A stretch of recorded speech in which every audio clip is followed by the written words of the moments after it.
আসসালামু আলাইকুম সুপ্রিয় দর্শক, আজ শুক্রবার 15 মে 2026 চলে আসলাম আজকের দেশের উপর তীব্র ঝড় বৃষ্টি, কালবৈশাখী, শিলাবৃষ্টি, ঘূর্ণিঝড়ের আবহাওয়ার বিস্তারিত সংবাদ নিয়ে। ইতিমধ্যে বাংলার আবহাওয়ায় আসতে চলছে বিরাট বড় পরিবর্তন। দেশের উত্তরাঞ্চলে ভারী থেকে অতি ভারী বৃষ্টিপাতের সম্ভাবনা থাকলেও এখনও হয়নি বৃষ্টিপাত। তবে আগামী 24 ঘন্টার মধ্যে দেশের উত্তর পূর্ব সিলেট বিভাগের বেশ কিছু অঞ্চলে মাঝারি থেকে ভারী বৃষ্টিপাতের সতর্কতা। ভারী বৃষ্টিপাতের কারণে দেশের উত্তর পূর্ব কয়েকটি অঞ্চলে বন্যার সতর্কতা রয়েছে। পাশাপাশি মাঠঘাট, নদী-নালা আবারও ডুবে যেতে পারে। এছাড়া দেশের দক্ষিণাঞ্চলে বিক্ষিপ্ত আকাশ মেঘলা সহ পরিষ্কার থাকতে পারে। বঙ্গোপসাগর বুকে অবস্থানরত লঘুচাপটি ইতিমধ্যে দুর্বল হয়ে পড়েছে। লঘুচাপের প্রভাবে মায়ানমার সংলগ্ন উপকূলীয় অঞ্চলে আকাশ মেঘাচ্ছন্ন অবস্থা রয়েছে। তো আজ ও আগামীকাল পরবর্তী 24 থেকে 48 ঘন্টায় কেমন থাকতে চলছে দুই বাংলার আবহাওয়া। আগামী 24 ঘন্টায় ঢাকা, খুলনা, বরিশাল, চট্টগ্রাম, রাজশাহী, রংপুর, ময়মনসিংহ, সিলেট ও দেশের কিছু কিছু এলাকায় বিক্ষিপ্ত বজ্রসহ বৃষ্টিপাতের পূর্বাভাস দিয়েছে বাংলাদেশ আবহাওয়া অধিদপ্তর। প্রিয় দর্শক, এই মুহূর্তে আমরা সরাসরি চলে আসলাম আবহাওয়ার ইউরোপিয়ান মডেলের রাডার স্যাটেলাইট ইমেজের উপর। আপাতত বর্তমান দেখা যাচ্ছে দেশের আকাশ একদম ক্লিয়ার, পরিষ্কার অবস্থা রয়েছে। রংপুর, রাজশাহী, ময়মনসিংহ, সিলেট, তারপর এদিকে ঢাকা, খুলনা, বরিশাল, চট্টগ্রাম, আজকের রিপোর্টে একদম আকাশ পরিষ্কার রয়েছে। এখনও দেশের উত্তরাঞ্চলে ভারী বৃষ্টিপাত শুরু হয়নি। আগামী 24 ঘন্টায় দেশের উত্তর পূর্ব সিলেট বিভাগের বেশ কয়েকটি অঞ্চলে মাঝারি থেকে ভারী বৃষ্টিপাতের সতর্কতা রয়েছে এবং ভারী বৃষ্টির কারণে সিলেট বিভাগের কয়েকটি নিচু এলাকা কিন্তু ডুবে যাওয়ার কিন্তু আশঙ্কা অলরেডি রয়েছে। তবে এখনও পর্যন্ত কিন্তু বৃষ্টিপাত কিন্তু শুরু হয়নি।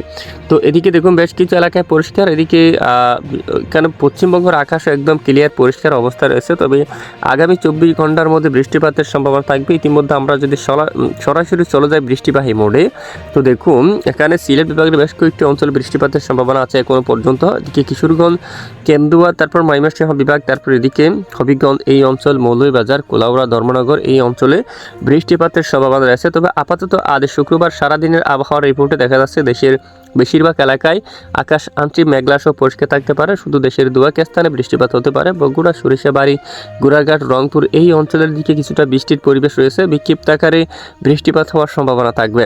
এছাড়া ঢাকা, খুলনা, বরিশাল ও চট্টগ্রাম আকাশ পরিষ্কার থাকতে পারে আংশিক মেঘলা সহ। রাজশাহী, রংপুর, ময়মনসিংহ, সিলেট বিভাগের বেশ কিছু এলাকায় আংশিক মেঘলা সহ আকাশ প্রায় পরিষ্কার থাকার সম্ভাবনা রয়েছে। এরপরে শনিবার 16 মে উত্তরাঞ্চলে আবারও দেখুন মাদান, ময়মনসিংহ, তারপর বিশনবাপুর এই অঞ্চলে বজ্রসহ বৃষ্টিপাত হতে পারে হালকা থেকে মাঝারি ধরনের। এদিকে সরিষাবাড়ি এই অঞ্চলে সিলেট বিভাগের দু এক এলাকায় বজ্রসহ বিক্ষিপ্ত আকারে বৃষ্টিপাত হতে পারে হালকা মাঝারি। এছাড়া এদিকে দেখুন মৌলভীবাজার, তারপর রয়েছে সিলেট, এদিকে রয়েছে সিলেট বিভাগের উত্তরের নেত্রকোনা, জানিতাপুর এই এলাকায়। এদিকে মাদান, ময়মনসিংহ, তারপর এদিকে বাগমারা এই অঞ্চলেও বজ্রসহ বৃষ্টিপাত হতে পারে আগামীকাল শনিবার 16 মে। তখন ঢাকা বিভাগের আকাশ আংশিক মেঘাচ্ছন্ন হতে পারে। দু এক এলাকায় বিক্ষিপ্ত হালকা বৃষ্টিপাত হতে পারে। দেশের দক্ষিণাঞ্চলে আকাশ পরিষ্কার থাকতে পারে সন্ধ্যা ও রাতের মধ্যে। এদিকে কলকাতা বা চন্দননগর, আরামবাগ, এছাড়া শান্তিপুর এখানে কয়েকটি এলাকায় বিক্ষিপ্ত বজ্রসহ বৃষ্টিপাত হতে পারে। যশোর, লোহাগাড়া, তারপর ফরিদপুর এই অঞ্চলে, তারপর এদিকে পাবনা, সিংড়া আকাশ আংশিক মেঘলা সহ দু এক স্থানে বিক্ষিপ্ত আকারে বজ্রসহ বৃষ্টিপাত হতে পারে। এদিকে খুলনা, বরিশাল ও চট্টগ্রাম বিভাগের আকাশ আংশিক মেঘলা সহ পরিষ্কার থাকতে পারে। চট্টগ্রাম বিভাগের উপকূলীয় কিছু কিছু এলাকায় হালকা ঝিরিঝিরি আকারে বিক্ষিপ্ত দু এক স্থানে বৃষ্টিপাত হওয়ার সম্ভাবনা থাকবে। এদিকে দেশের উত্তর পূর্ব সিলেট বিভাগেরও কিছু কিছু এলাকায় বজ্র বিদ্যুৎ সহ হালকা থেকে মাঝারি এবং কোথাও কোথাও প্রচণ্ড আকারে ভারী বৃষ্টিপাত হওয়ার সম্ভাবনা দেখা যাচ্ছে।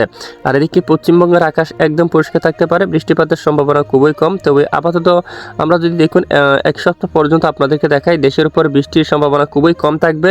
উত্তরে কিছুটা দপাই দপাই বজ্র সহ ভারী বৃষ্টিপাত হওয়ার সম্ভাবনা থাকলেও দেশের বেশিরভাগ এলাকায় বৃষ্টিপাত হওয়ার সম্ভাবনা খুবই কম রয়েছে। আর এদিকে বঙ্গোপসাগর বুকে অবস্থানরত লঘুচাপটি ইতিমধ্যে অনেকটাই দুর্বল হয়ে পড়েছে। এই লঘুচাপের প্রভাবে এদিকে দেখুন দক্ষিণ বঙ্গোপসাগর কিছুটা উত্তাল অবস্থা রয়েছে।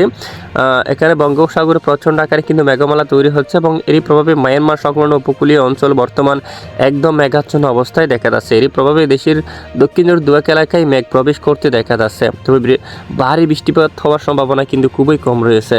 আর ইতিমধ্যে সরাসরি যদি আমরা একটু চলে যাই তাপমাত্রার আপডেটে, আজ দেশের সর্বোচ্চ তাপমাত্রা ঢাকা বিভাগের উপর 32 ডিগ্রি সেলসিয়াসে থাকার সম্ভাবনা রয়েছে।